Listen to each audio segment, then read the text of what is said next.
ये NCERT class 6 गणित प्रकाश के चैप्टर 7 पर बनाए गए वीडियो का 7वां पार्ट है। वीडियो के इस पार्ट में हम पेज नंबर 168 पे जो क्वेश्चंस दिए हुए हैं उसे सॉल्व करेंगे।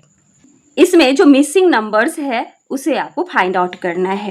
पहला है 5 glasses of juice shared equally among 4 friends is the same as dash glasses of juice shared equally among 8 friends।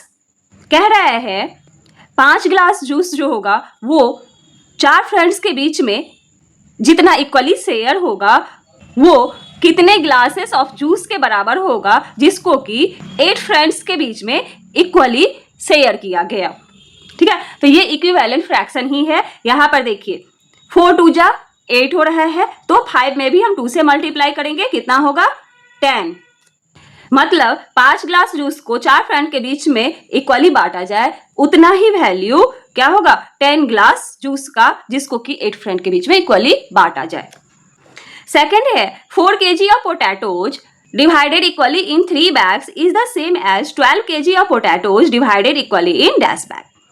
4 kg potato को 3 बैग में इक्वली बांटा गया। ये जो वैल्यू है ये सेम होगा जब 12 kg पोटैटो को इक्वली कितने बैग में बांटा जाए।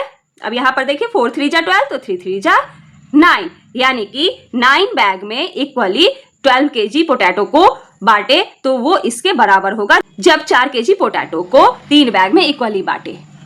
नेक्स्ट है 7 rotis divided among 5 children is the same as dash rotis divided among dash children। तो ये आपको खुद से करना है। 7 2 जा 14, तो हम 2 से नीचे भी मल्टीप्लाई करेंगे, 5 2 जा 10। ठीक है, और ये भी इक्वल होगा 7 3 जा 21, 5 3 जा 15। ठीक है, ये सारे वैल्यूज इक्वल होंगे। अब नेक्स्ट है पेज नंबर 172 पे questions. Find equivalent fractions for the given pairs of fractions such that the fractional units are the same। ये जो फ्रैक्शन का पेयर दिया हुआ है इसके लिए आपको इक्विवेलेंट फ्रैक्शन निकालना है ताकि फ्रैक्शनल यूनिट सेम हो जाए। अब फ्रैक्शनल यूनिट सेम करने के लिए हमें क्या करना होगा, जो डिनोमिनेटर है उसको सेम करना होगा और उसके लिए हम डिनोमिनेटर का एलसीएम लेंगे। LCM of 2 and 5। 2 और 5 का एलसीएम क्या होगा 2 1 जा 2। ठीक है, फिर 5 से करेंगे तो 2 मल्टीप्लाई 5 इक्वल्स टू 10। एलसीएम कितना आया 10। ठीक है, अब 7/2 जो है इसमें डिनोमिनेटर को हमें क्या करना होगा, जितना एलसीएम आया हुआ है 10 बनाना होगा। ठीक है, तो 2 में कितना से मल्टीप्लाई करें कि 10 हो जाए, तो 5 से नीचे किया, 5 से ऊपर भी करना होगा। 7 5 जा 35, 2 5 जा 10। ठीक है, अब 3/5 है, इसका भी डिनोमिनेटर हमें 10 बनाना है, तो 5 में हम 2 से मल्टीप्लाई करेंगे तो 10 बनेगा, तो 2 से ऊपर भी करना होगा। 3 2 जा 6, 5 2 जा 10। ठीक है, तो इक्विवेलेंट फ्रैक्शन क्या क्या हो गया 35/10, 6/10। अब फ्रैक्शनल यूनिट जो है ये सेम हो गया, यहाँ भी 10 है यहाँ भी 10 है। अब नेक्स्ट है 8/3 एंड 5/6।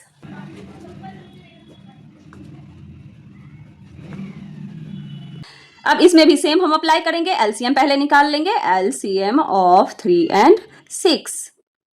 3 और 6 का एलसीएम कितना आएगा 3 1 जा 3, 3 2 जा 6। अब 2 से करेंगे तो इतना 3 × 2 = 6। तो 3 और 6 का एलसीएम कितना आया 6। अब 8/3 है, 3 में हम 2 से मल्टीप्लाई करेंगे तो 6 आएगा, 2 से ऊपर भी मल्टीप्लाई करना होगा। 8 2 जा 16, 3 2 जा 6।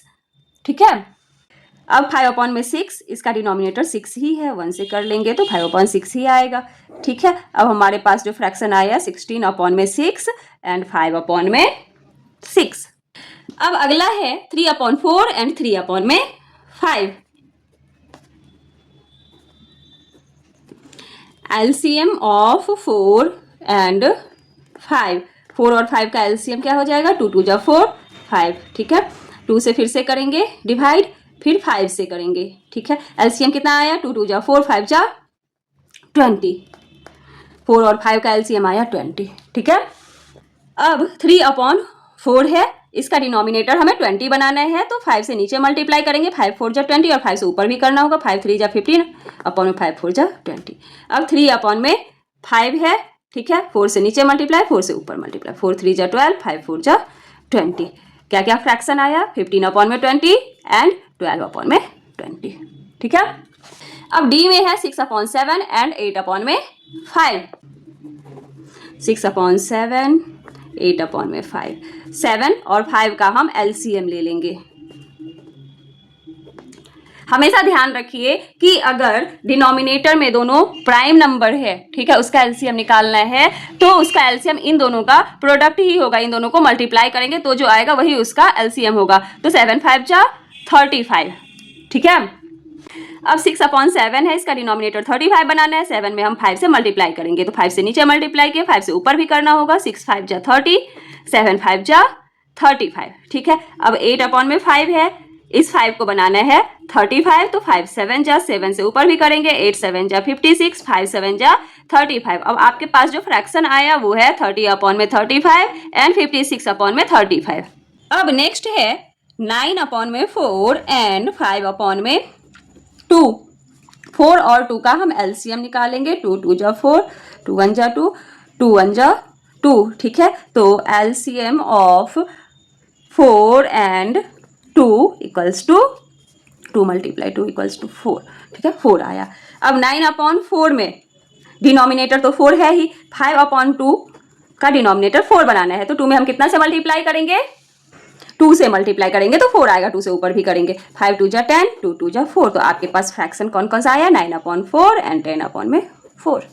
नेक्स्ट फ्रैक्शन है 1/10 एंड 2/9। 1/10 एंड 2/9। अब एलसीएम ले लेंगे 10 एंड 9 का। ठीक है। तो 10 और 9 का एलसीएम क्या आएगा, 2 5 जा 10, 9 ऐसे ही। अब 3 से, फिर 3 से डिवाइड होगा, फिर 5 से होगा। ठीक है। एलसीएम कितना आया, 2 × 3 × 3 × 5। ठीक है। 3 2 जा 6, 6 3 जा 18, 18 5 जा 90। एलसीएम कितना आया, 90। अब पहला जो फ्रैक्शन है 1/10, इसका डिनोमिनेटर हमें 90 बनाना है तो 9 से नीचे मल्टीप्लाई करेंगे, 9 से ऊपर मल्टीप्लाई, 9 1 जा 9, 10 9 जा 90। दूसरा है 2/9। ठीक है। तो 9 को हम 10 से मल्टीप्लाई करेंगे तो 90 बनेगा, 10 से ऊपर भी मल्टीप्लाई, 10 2 जा 20, 10 9 जा 90। ठीक है। आपके पास फ्रैक्शन क्या क्या आया, 9/90, 20/90। अब नेक्स्ट है 8/3 एंड 11/4। एलसीएम निकाल लेंगे 3 एंड 4। ठीक है। तो 3 और 4 का एलसीएम क्या होगा, 2 से डिवाइड करेंगे, फिर 2 से डिवाइड करेंगे, फिर 3 से डिवाइड होगा। ठीक है। 2 2 जा 4, 3 जा 12। 3 और 4 का एलसीएम आया 12। अब 8/3 है, इसमें डिनोमिनेटर हमें बनाना है 12, तो 3 को 4 से मल्टीप्लाई करेंगे तो 12 आएगा, 4 से ऊपर भी मल्टीप्लाई करेंगे। 8 4 जा 32, 4 3 जा 12। ठीक है। अब 11/4 है तो 3 से हम नीचे मल्टीप्लाई करेंगे, 3 से ऊपर मल्टीप्लाई करेंगे। 11 3 जा 33, 4 3 जा 12। फ्रैक्शन क्या क्या आया, 32/12, 33/12। ठीक है। लास्ट है 13/6 एंड 1/9। 13/6, 1/9। 6 और 9 का हम एलसीएम निकालेंगे। ठीक है। 2 से डिवाइड होगा, 2 3 जा 6, 9। अब 3 से करेंगे, 3 1 जा 3 3 जा, फिर 3 से डिवाइड होगा, 2 3 जा 6, 6 3 जा 18। एलसीएम कितना आया, 18। अब 13/6 है, इसका डिनोमिनेटर 18 बनाना है तो 3 से मल्टीप्लाई करेंगे, 13 3 जा 39, 6 3 जा 18।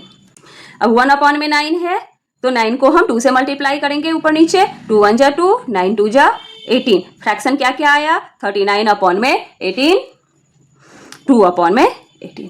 ठीक है। अब अगला टॉपिक है expressing a fraction in lowest term. Fraction को उसके लोएस्ट टर्म में एक्सप्रेस करना, जिसको कि सिंपलेस्ट फॉर्म भी कहते हैं। ठीक है। जब किसी फ्रैक्शन में उसका जो न्यूमरेटर और डिनोमिनेटर होता है उसका 1 के अलावा कोई भी कॉमन फैक्टर नहीं होता है तो उस फ्रैक्शन को सिंपलेस्ट फॉर्म में माना जाता है। ठीक है। कहा जाता है कि ये लोएस्ट टर्म में है। ठीक है। जैसे कि यहाँ पे एक एग्जाम्पल के द्वारा समझाया गया है 16/20। तो 16/20 ये लोएस्ट टर्म में नहीं है क्योंकि दोनों का कॉमन फैक्टर 4 है। 4 से जब हम न्यूमरेटर और डिनोमिनेटर दोनों को डिवाइड करेंगे तो 4 4 जा 16, 4 5 जा 20। अब 4 और 5 जो है इसके जो कॉमन फैक्टर है केवल 1 होगा, 1 के अलावा कुछ भी नहीं होगा, तब जाकर के ये सिंपलेस्ट फॉर्म में आएगा। ठीक है, तो जब न्यूमरेटर और डिनोमिनेटर का कॉमन फैक्टर 1 के अलावा कुछ भी नहीं हो तो उस तरह का जो फ्रैक्शन होगा वो सिंपलेस्ट फॉर्म में कहलाएगा। अब इस पे बेस्ट क्वेश्चन दिया हुआ है पेज नंबर 173 पे। Express the following fraction in lowest term. Lowest term में आपको एक्सप्रेस करना है। पहला है 17/51।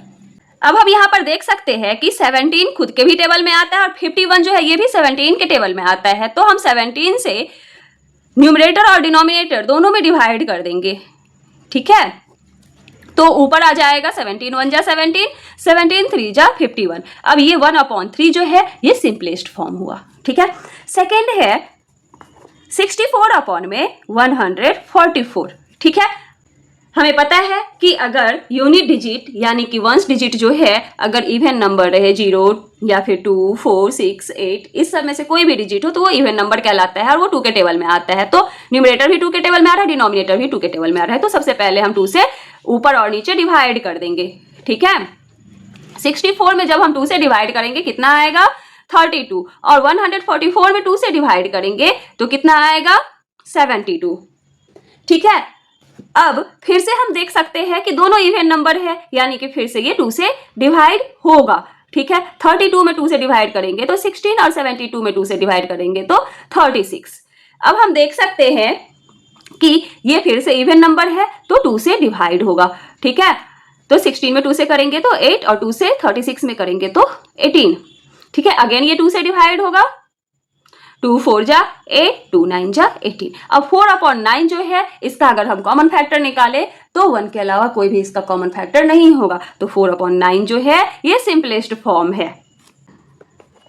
अब नेक्स्ट है 126/147।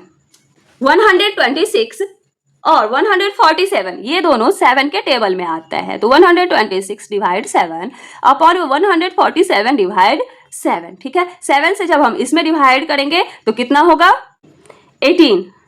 ठीक है, और 7 से जब हम 147 में डिवाइड करेंगे तो 21।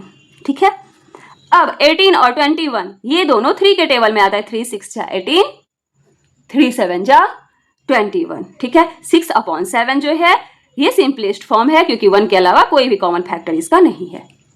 अब अगला है 525/112।